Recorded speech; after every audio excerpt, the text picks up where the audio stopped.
ഇന്നത്തെ outfit daily wears ആണ്. 3 different കളറിലാണ് സ്റ്റിച്ച് ചെയ്തിട്ടുള്ളത്. 3 ബ്യൂട്ടിഫുൾ പാസ്റ്റൽ കളേഴ്സ് ആണ്. അതിൻ്റെ കൂടെ ചെറിയ രീതിയിലുള്ള ലേസ് വർക്ക് കൊടുത്തിട്ടുണ്ട്, അതുപോലെ ബട്ടൺസ് ആഡ് ചെയ്തിട്ടുണ്ട്.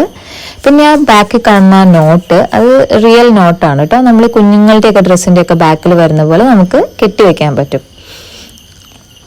മാച്ചിങ് ബോസ് ആഡ് ചെയ്തിട്ടുണ്ട്. ഭയങ്കര നീറ്റായിട്ടുള്ളൊരു വർക്കാണ് കേട്ടോ. സിമ്പിളാണ്, എന്നാൽ എലഗൻറ്റ് ലുക്കാണുള്ളത്. ഇത് ഞാൻ ഡിസ്പ്ലേയിൽ കാണിച്ചിരിക്കുന്നത് സ്മോൾ സൈസാണ്. ഷിറ്റ്സൂനും ലാസയ്ക്കൊക്കെ മാച്ചാവുന്ന സൈസാണ്. ഏത് സൈസിൽ വേണമെങ്കിലും നമ്മൾ കസ്റ്റമൈസ് ചെയ്ത് കൊടുക്കും. ഇതാണ് ഡ്രസ്സിൻ്റെ ഇൻസൈഡ് പാർട്ട്. അപ്പോൾ എപ്പോഴും പറയാറുള്ള പോലെ തന്നെ ഓർഡർ പ്ലേസ് ചെയ്യാനായിട്ട് ഇൻസ്റ്റഗ്രാമിലോ വാട്സപ്പിലോ കോൺടാക്ട് ചെയ്യുക. സൈസ് ഒരു പ്രശ്നമേ അല്ല, നമ്മൾ കസ്റ്റമൈസ് ചെയ്ത് കൊടുക്കും. So thank you.